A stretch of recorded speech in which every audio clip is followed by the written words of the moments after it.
우리가 성숙한 그리스도인이 되라라고 하는 그런 주제를 가지고서 베드로후서 1장 5절부터 11절까지 말씀에 맨 마지막 말씀인 사랑에 대한 말씀을 합니다. 모든 것 위에 사랑을 더하라 라고 하는 것이죠.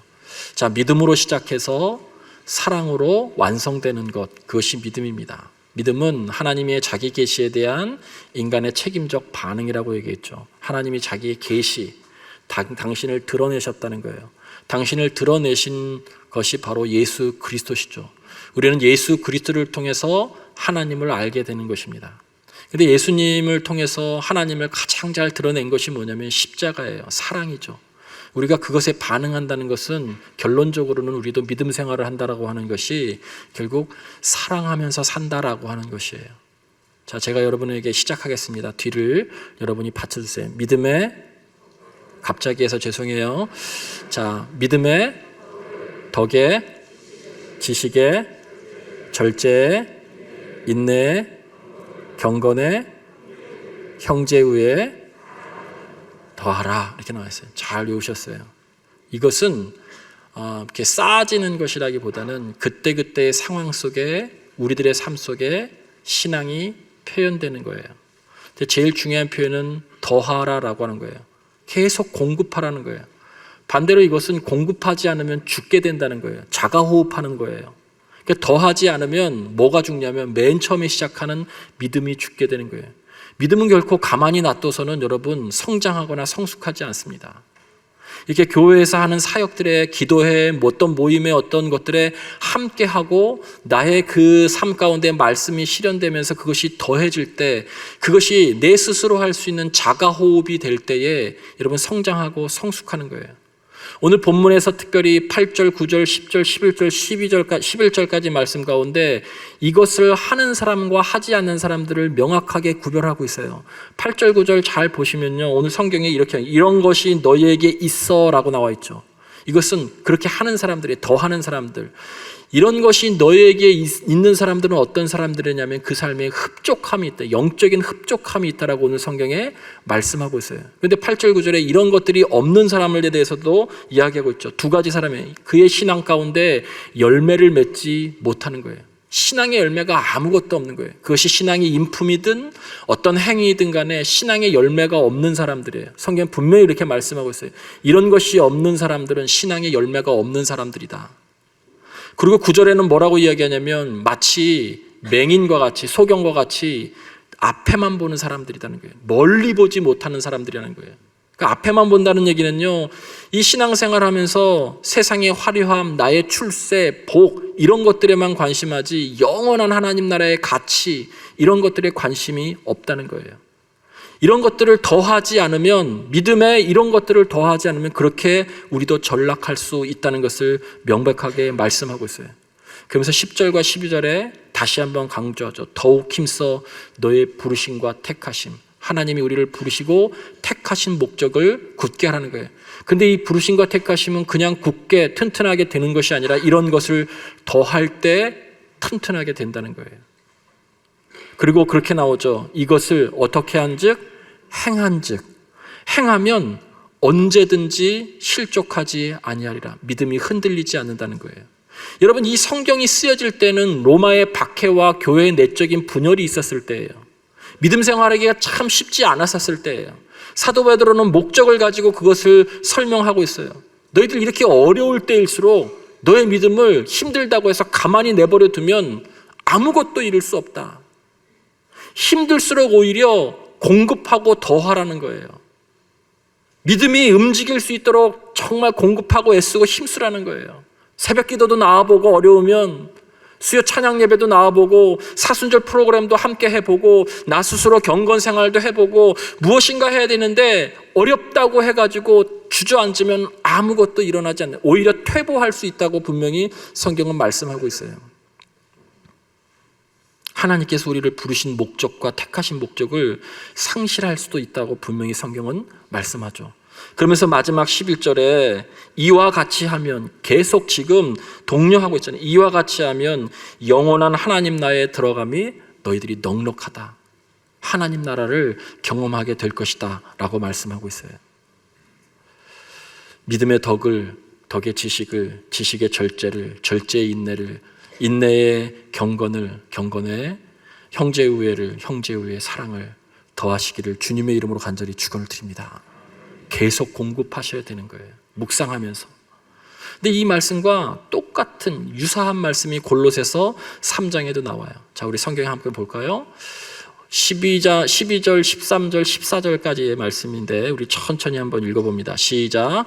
그러므로 너희는 하나님의 택하사 거룩하고 사랑받는 자처럼 긍휼과 자비와 겸손과 온유와 오래 참음을 옷 입고 누가 누구에게 불만이 있거든 서로 용납하여 피차 용서하되 주께서 너희를 용서하신 것 같이 너희도 그리하고 이 모든 것 위에 사랑을 더하라. 거의 흡사한 말씀이죠. 여러분, 여기 보면 긍휼과 자비와 겸손과 온유와 오래 참음으로 옷 입고 서로 용서하고 그리고 맨 마지막에 이 모든 것 위에 사랑을 더하라. 베드로후서의 말씀과 흡사하죠. 이 앞에도 여러분 택하심과 거룩하심이 나와요. 그렇다면 이 도대체 이 사랑이 뭘까라고 하는 거예요. 오늘 성경의 세 가지 용례 속에서, 성경의 용례 속에서 사랑을 다양하게 표현하고 있지만 물론 이 사랑은 성경에서 하나님의 사랑이에요. 하나님의 사랑이 어떤 용례로 우리가 이 세상 살아가면서 사랑을 더해야 되는가라고 하는 것을 함께 나누길 원해요. 성경 말씀을 줄이면 요한복음 3장 16절만 남는다고 이야기하죠. 그런데 이 성경 말씀의 가장 중요한 핵심이 뭐냐면 이처럼 사랑하사예요. 이처럼 사랑하사가 어떻게 사랑한 거냐면 십자가의 방식으로 사랑했다는 거예요. 자기의 아들을 내어주심으로 사랑했다는 거예요. 세상 사람들이 믿고 있는, 책에서 만나거나 세상 사람들이 믿고 있는 신들과 우리가 믿고 있는 기독교 하나님은 근본적으로 두세 가지의 차원에서 달라요. 그 첫 번째는요, 이 세상의 어떠한 신들도 그 천상 아래를 내려와서 인간과 함께하는 신은 없어요. 다 경배받기를 원하고 예배받기를 원하고 대접받기를 원해서 다 저 천상에 있죠. 근데 오직 기독교의 하나님만 그 높고 높은 보좌를 버리시고 성육신하셔서 우리 인간과 함께 하신다는 게, 함께 하신다는 것. 우리의 슬픔, 우리의 아픔, 우리의 고통과 함께 하셔서 용기 주시고 힘 주시고 위로해 주시는 하나님의 함께 하시는 거예요. 임마누엘 하나님. 세상 그런 신은 없어요. 다 천상에 있죠. 근데 아픔으로 이 땅에 오신 거예요.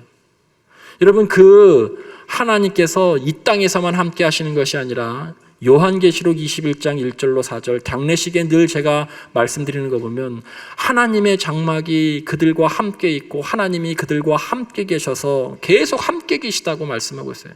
이 땅뿐만이 아니라 영원까지 함께 계세요. 그리고 가장 감동적인 것은요, 그들이 이 땅에서 살면서 흘렸던 모든 눈물을 닦아주신다는 거예요. 여러분, 이 세상에 어떠한 신들도요, 인간의 눈물을 닦아주는 신은 없어요. 반복하지만 여러분, 대접만 받으려고 하는 거죠. 모든 눈물을 닦아주세요. 가장 중요한 것은 이 땅의 신들은 다 죽지 않아요. 영원하다고 이야기해요. 근데 오직 하나님만이 자기 정체성까지 부인해 가면서 당신이 죽으세요. 십자가에 달려서 죽으세요. 죽음으로 사랑하신 거예요. 죽음으로 사랑하신 것. 그것이 완전히 이 세상의 신과 다른 거예요. 아들을 내어 주었다라고 하는 것은 아버지가 죽었다는 의미예요. 제가 아들을 내어 주었다는 것은 아버지의 죽음을 의미하는 거예요. 결국 죽음으로써 우리를 사랑한 것이죠. 여러분, 그래서 그것을 통해서 우리들이 영생을 얻게 되는 거예요. 왜 그럼 그렇게 고통스럽게 우리를 사랑하셨느냐? 우리의 죄 때문에 그렇습니다.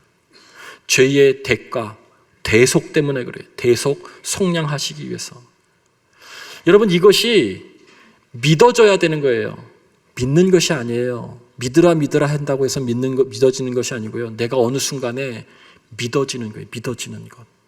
이해할 수 없게 믿어지는 거예요. 신앙은 거기에서부터 출발하는 거예요. 내가 믿습니다라고 얘기한다고 해서 믿어지는 것이 아니고요. 어느 순간에 내가 죄인인 것을 발견하는 그 순간부터 믿어지는 거예요. 믿어지는 은혜가 여러분에게 있기를 간절히 원합니다. 인간의 근본적인 문제는 사랑받지 못한 문제예요.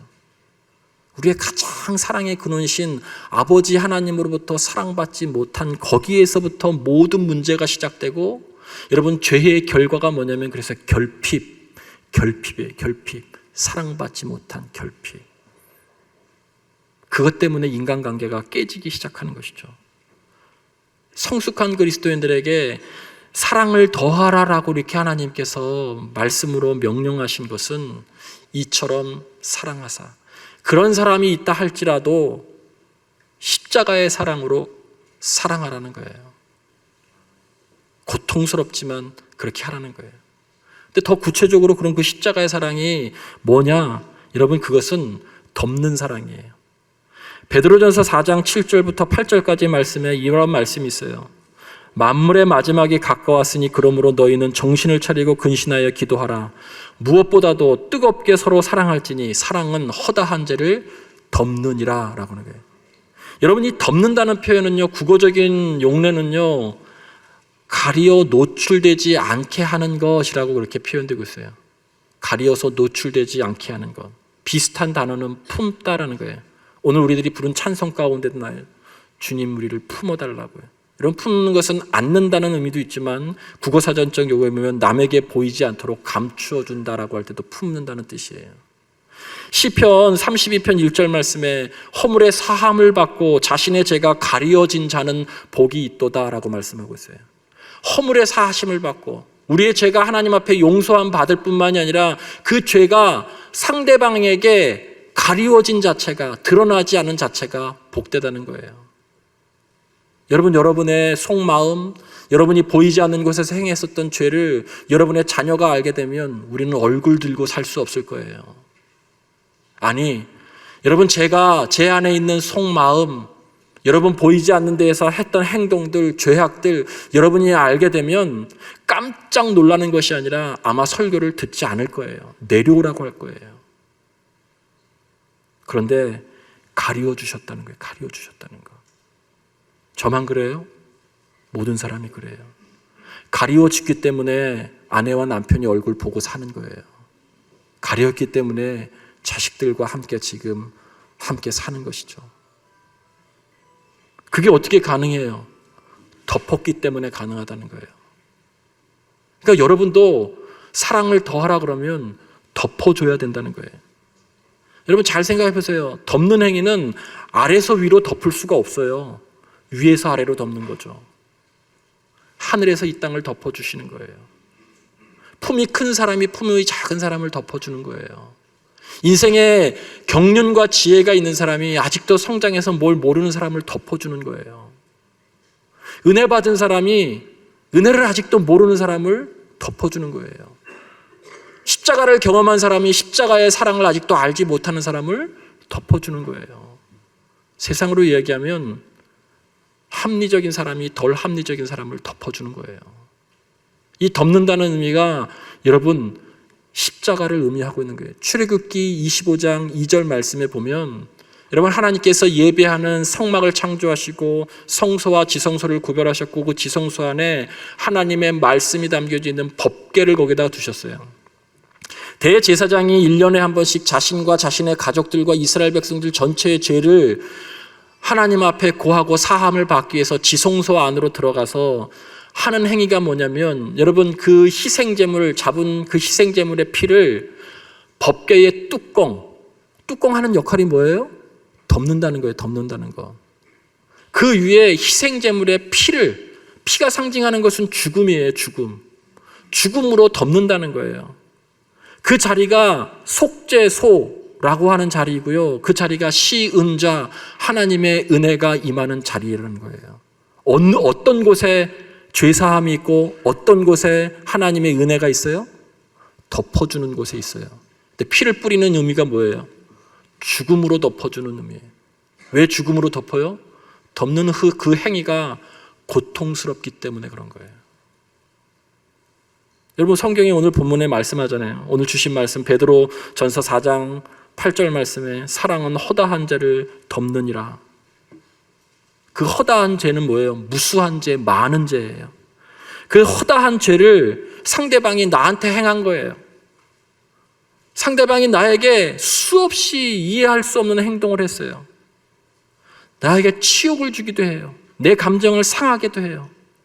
도무지 상식 이하인 사람들이 너무너무 많은 거예요. 자기에게 내가 생각할 때. 근데 덮는 거예요. 덮으라는 거예요. 어떻게 덮으라고요? 죽음으로 덮으라요. 내 자아를 죽이고서 덮으라는 거예요. 덮을 때 상대방이 깨닫게 되고, 덮을 때 거기 안에서 그 사람이 상처가 치유가 되기도 하고, 덮을 때 거기서 새 생명이 잉태되기도 하고, 새로운 사람이 서게 되는 거예요. 이처럼 사랑하사 십자가의 사랑에 죽음으로 덮어주신 거예요. 저와 여러분의 죄를. 꽃이 아름다운 이유는요, 꽃이 아름다워서가 아니라 우리 안에 꽃이 있을 때 꽃이 아름다워 보인다고 그래요. 사랑하려면요, 우리 안에 사랑이 있을 때 다른 사람을 사랑하게 돼 있는 거예요.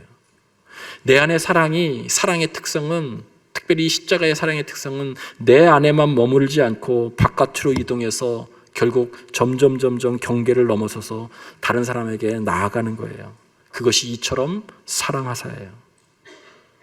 여러분, 이것을 체험하고 경험한 사람들, 여러분, 시은자 출애굽기 25장 2절 말씀에 보면 내가 거기서 너를 만나고 이렇게 시작해요. 너를 어떻게 만나냐면 너도 나처럼 죽음으로, 너의 자아의 죽음으로 상대방 허다한 죄를 나에게 행한 사람을 덮어주는 그곳에 내가 너를 만나주겠다는 거예요. 역사하겠다는 거예요. 하나님이 일하시겠다는 거예요. 그 마지막 결정체가 로마서 12장 9절로 21절 말씀이에요. 길지만 제가 읽어드릴게요. 여러분은 눈으로 따라서 한번 보세요. 사랑에는 거짓이 없나니 악을 미워하고 선에 속하라. 형제를 사랑하여 서로 우애하고 존경하기를 서로 먼저 하며 부지런하여 게으르지 말고 열심을 품고 주를 섬기라. 소망 중에 즐거워하며 환난 중에 참으며 기도에 항상 힘쓰며 성도들의 쓸 것을 공급하며 손 대접하기를 힘쓰라. 너희를 박해하는 자를 축복하라. 축복하고 저주하지 말라. 즐거워하는 자들과 함께 즐거워하고 우는 자들과 함께 울라. 서로 마음을 같이하며 높은 데에 마음을 두지 말고 도리어 낮은 데에 처하며 스스로 지혜 있는 채 하지 말라. 아무에게도 악을 악으로 갚지 말고 모든 사람 앞에서 선한 일을 도모하라. 할 수 있거든 너희로서는 모든 사람과 더불어 화목하라. 내 사랑하는 자들아, 너희가 친히 원수 갚지 말고 하나님의 진노하심에 맡기라. 기록되었을 때 원수 갚는 것이 내게 있으니 내가 갚으리라고 주께서 말씀하시느니라. 내 원수가 줄이거든 먹이고 목마르거든 마시게 하라. 그리함으로 내가 숯불에 그 머리를 쌓아 놓으리라. 악에게 지지 말고 손으로 악을 이기라. 사랑을 더하라고 하는 그 사랑의 더함의 마지막이 결론이 이거예요. 여러분, 근데 오늘 본 이 말씀에 로마서 12장 9절로 21절에 반복되는 그러한 문장이 있어요. 악을 미워하고 선에 속하라. 아무에게도 악을 악으로 갚지 말고 모든 사람 앞에서 선한 일을 도모하라. 맨 마지막에 악에게 지지 말고 선으로 악을 이기라. 여기에 선이 사랑이에요. 사랑. 나에게 악하게 대하는 사람이라 할지라도. 그래서 이 본문은 원수를 사랑하는 거예요. 너희를 박해하는 자들을 축복하고 축복하라고, 저주하지 말라고 강조해서 말씀하고 있어요. 여러분, 원수는 사랑의 대상이 아니고요, 응징의 대상이에요. 원수를 어떻게 사랑하겠어요? 내 힘으로. 나에게 허다한 죄를 행하는 사람을 내가 어떻게 사랑하겠어요? 내 힘으로 행할 수 있는 것이 아니에요. 이것은 영적인 전쟁과도 같은 거예요. 내가 원수가 나에게 대해서 허다한 죄를 나에게 비방하고 욕하고 나에 대해서 말도 안 되는 행동을 하고 나를 상하게 할 때 나도 똑같이 행하는 것은 에베소서의 말씀처럼 혈과 육으로 그 사람을 상대하는 거예요. 근데 성경은 그렇게 말씀하고 있지 않죠. 우리의 싸움은 혈과 육에 있는 것이 아니라고. 그 사람이 그렇게 한다고 복수하는 것은요, 우리가 혈과 육으로 그 사람을 상대하는 거예요. 그러나 우리가 십자가의 사랑으로 힘들지만 더하라고 했으니까 그렇게 애쓰고 노력하고 그렇게 해보려고 발버둥 치고 완전하지는 않지만, 십자가의 사랑처럼 우리들이 완전할 수는 없지만 그렇게 힘쓰고 애쓰는 것, 이처럼 사랑하사 덮고 용서하고 화목하려고 애쓰고 그를 축복하려고 애쓰는 것, 그에게 보복하지 않는 것. 내가 그리스도를 모르면 모를까, 안다고 했으면, 내가 그분을 안다고 했으면, 그분을 믿는다고 했으면 그렇게 할 수 없는 거예요. 우리가 부활신앙을 많이 이야기하죠. 사순절에 십자가의 의미를 많이 묵상합니다. 여러분, 이 십자가 고난 당하사, 고난 당하고 죽으셨기 때문에 부활하신 거예요. 여기에 중요한 표현은요, 당함이에요. 당함. 당하다라고 하는 표현은 정말 좋은 표현이 아니에요. 고난을 당하다, 고통을 당하다, 사기를 당하다, 린치를 당하다, 롱락을 당하다, 부상을 당하다, 다 안 좋은 표현에 거의 많이 쓰여요. 누가 그것을 당하셨다고요? 주께서 그걸 당하셨다는 거예요. 죽음이에요, 죽음. 그 자체가 죽음이에요. 근데 그것을 당하셨기 때문에 우리가 영생의 삶을 얻은 거예요. 이것이 십자가의 사랑이에요. 그것을 체험하고 아는 우리도, 여러분, 우리는 매일 그렇게 살아야 된다라고 이야기하면서 우리는 그렇게 하지 못할 때가 얼마나 많은지 몰라요. 여러분에게도 부활의 신앙이 있다고 한다면, 여러분의 삶 속에 영생을 얻기를 원한다면, 여러분의 관계가 회복되어지기를 원한다면, 죄송하지만 여러분도 당해야 돼요. 당해야 됩니다.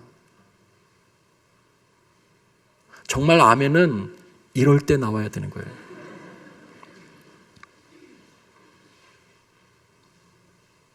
부활신앙은 죽음을 전제하고 있는 거예요. 여러분, 내가 죽어야 덮을 수 있어요. 내 자아가 죽어야 덮을 수 있죠. 그게 십자가의 사랑이에요. 그래야 생명이 자라난다라고 말씀하시기 때문에 그래요. 그래서 내 힘으로 안 되기 때문에 성령의 도우심을 구하는 거예요. 인간의 힘으로는 할 수 있는 것이 아니에요. 여러분, 당해야 돼요. 죄송하지만. 세 번째 사랑은 온전한 연결이 있어요. 하나님과 사람을 연결했고, 십자가는 사람과 사람을 연결했어요. 은혜를 경험한 바나바는 그리스도교를 핍박했었던 사도 바울을 제자 공동체에 연결했어요. 그 제자 공동체는 사도 바울을 세상에 파견해서 선교사로 파송해서 결국에 그가 하나님과 이방인들을 연결했어요. 로마서 16장에 사도 바울은 로마 교회를 향해서 편지하면서 인사해요. 서로 무난하고 입맞춤하라. 그런데 거기 인사하는 사람들은요, 도무지 어울릴 수 없는 사람들이에요. 귀족과 노예, 남자와 여자, 다른 인종, 다른 배경, 다른 일을 하고 있는 사람들을 사도 바울은 연결시키고 있어요. 먼저 십자가의 사랑을 알았던 사람이 사도 바울도 그것을 체험하니까 다른 사람들을 하나님과 연결시키고 사람과 사람을 연결시키고 있다는 것이죠. 분리시키는 자들이 아니라는 거예요. 연결시키는 자들이라는 거예요. 말씀을 정리하면서, 여러분들도 우리 교회에 오셔서 들으셨겠지만 연세대학교 철학과 교수이신 김영석 교수님 100세가 넘으셨는데 이곳저곳에서 많은 강연을 하는데 저 한 두세 번 들어봤어요. 두세 번 들어봤는데 그분의 결론은 마지막 딱 하나더라고요. 똑같이 말씀하세요. 이 세상 살아가면서 내가 100세를 살았는데 남는 건 자동차도 아니고 집도 아니고 돈도 아니고 물질도 아니고 명예도 아니고 딱 하나 남더라. 사랑이 낳은 수고 하나 남다는 거예요. 사랑이 낳은 수고. 사랑의 수고. 사랑으로 수고한 것들에 대한 열매만 남는다는 거예요. 근데 그것이 사람이라는 거예요. 사람. 우리가 조금 더 성숙하면 성숙한 가정이 될 거예요. 우리가 좀 더 성숙하면 성숙한 교회가 될 것이고, 우리가 좀 더 성숙하면 성숙한 사회가 될 것입니다. 사랑하는 성도 여러분, 믿음의 덕의 지식을, 지식의 절제의 인내의 경건의 형제의회를, 그리고 마지막으로 사랑으로 완성하시는, 그렇게 믿음의 여정을 가시는 우리 모두가 되기를 주님의 이름으로 간절히 축원을 드립니다.